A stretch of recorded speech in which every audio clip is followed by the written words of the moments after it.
در این ویدیو به معرفی و بررسی یه ابزار ویژه در تریدینگ ویو میپردازیم که بهتون کمک میکنه روندهای بازار رو به سادگی تشخیص بدین و نقاط ورود و خروج رو با دقت بیشتری پیدا کنید. این اندیکاتور با نمایش تغییرات درصدی قیمت و نشون دادن نقاط کلیدی بهتون کمک میکنه تا تصمیمات بهتری در معاملاتتون بگیرین. با بنده همراه باشین تا با ویژگی های این اندیکاتور بیشتر آشنا بشیم.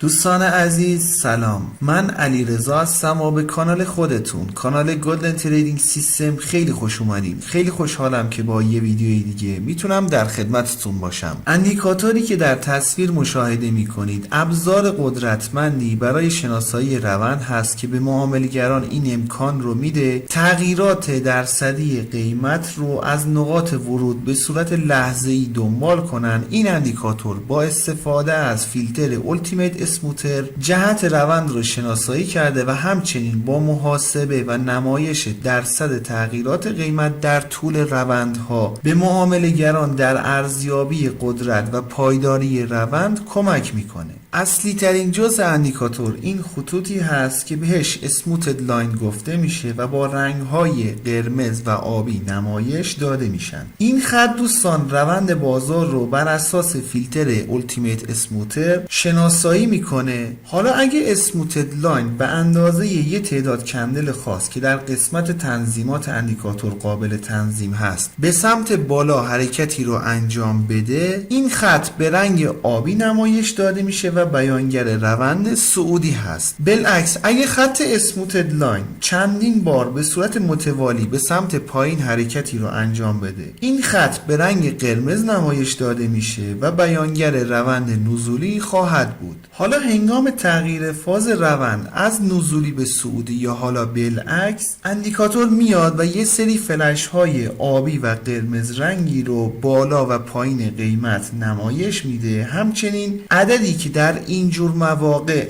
بالا یا پایین قیمت نمایش داده میشه قیمت محل ورود هست. حالا از این فلش ها به دو صورت میتونید استفاده کنید. حالت اول برای شناسایی محل دقیق تغییر روند هست. کاربرد دیگه ای که داره، میتونید از این فلش ها به عنوان سیگنال های خرید و فروش در جهت روند استفاده کنید. این سیگنال ها دوستان شاید در نگاه اول تأخیری به نظر برسن و این سوال در ذهنتون پیش بیاد که زمانی این سیگنال ها رو ما دریافت میکنیم که مقداری از روند رو ما از دست دادیم، پس نمیتونن مناسب باشن. اگه بخوایم خیلی ساده و مبتدی به این موضوع بپردازیم، دیدگاه شما کاملا صحیح هست، ولی به دو صورت میشه به بهترین نحو از این سیگنال ها استفاده کنید. اول اینکه اگه شخص کم ریسکی هستین، قطعا این سیگنال ها در جهت اطمینان و سیگنال های مناسبی هستن. ولی اگه شخص پر ریسکی هستین، میتونید با کم و زیاد کردن تنظیمات اندیکاتور تغییرات روند رو سریعتر متوجه بشین، ولی باز ممکنه سیگنال هایی که دریافت میکنید خطا داشته باشه که اون موقع باید یه مقدار به صورت حرفه‌ای از سیگنال ها استفاده بشه. مورد دوم هم اگر از این سیگنال ها به صورت مولتی تایم فریم استفاده کنید که در ویدیوهای گذشته هم اشاره مختصری بهش داشتیم، این سیگنال ها نه تنها تأخیری نیستن بلکه بسیار در جهت اطمینان و مناسب خواهند بود. ویژگی بعدی اندیکاتور شناسایی تغییرات درصدی در طول روند هست. این ویژگی بر اساس یک پارامتر که به صورت پیشفرض بر روی 20 کندل تنظیم شده و قابل تنظیم هست، طی هر 20 کندل اندیکاتور میاد و تغییرات روند رو بر اساس درصدی خاص نمایش میده. به طور مثال در این روند صعودی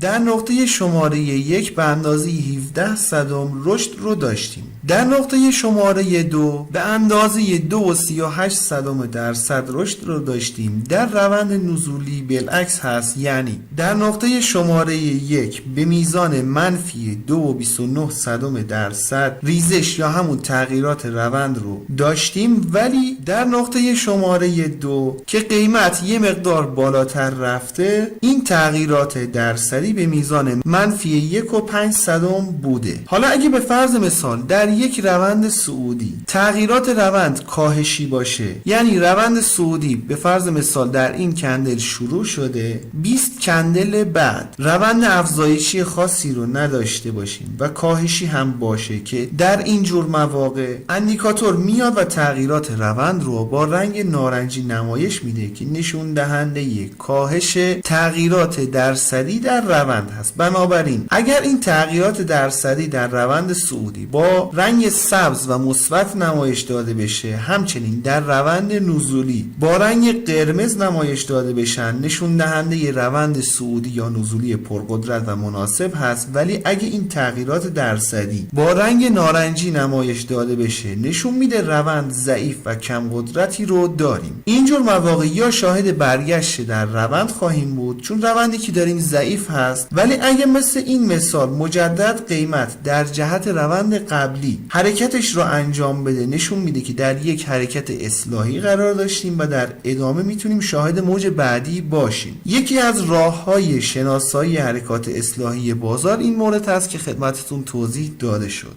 در نهایت آخرین ویژگی اندیکاتور کانال هایی هست که اندیکاتور به صورت بصری جهت شناسایی جهت و قدرت روند بر روی چارت میاد و قرار میده. عرض این کانال ها چقدر باشه در قسمت تنظیمات اندیکاتور قابل تنظیم هست، ولی در کل اگر قیمت بالای این کانال ها باشه یعنی روند صعودی پرقدرتی رو داریم، قیمت پایین این کانال باشه یعنی روند نزولی پرقدرتی رو داریم. ولی اگه قیمت درون این کانال ها قرار داشته باشه، نشون دهنده یه حالت تثبیت و یا یه روند رنج و خنثایی هست. برای انداختن اندیکاتور روی چارت باید وارد سربرگ ایندیکیتورز بشیم. در تب سرچ بار عبارت پرسنت ترند چنج رو وارد کنیم. این اندیکاتور هست که توسط بیگ بلوگا طراحی شده. و اما قبل از اینکه بخوایم به قسمت تنظیمات اندیکاتور بپردازیم، میخوام ازتون درخواست کنم که اگر فکر میکنید اندیکاتور یا ویدیو مناسب هست، لطفاً ویدیو رو لایک کنید. اگرم میخواین با جدیدترین اندیکاتورها آشنا بشین، پیشنهاد میکنم کانال خودتون، کانال گلدن تریدینگ سیستم رو سابسکرایب کنید و علامت زنگوله رو هم بزنید تا به محض انتشار ویدیوی جدید بهتون اطلاع داده بشه.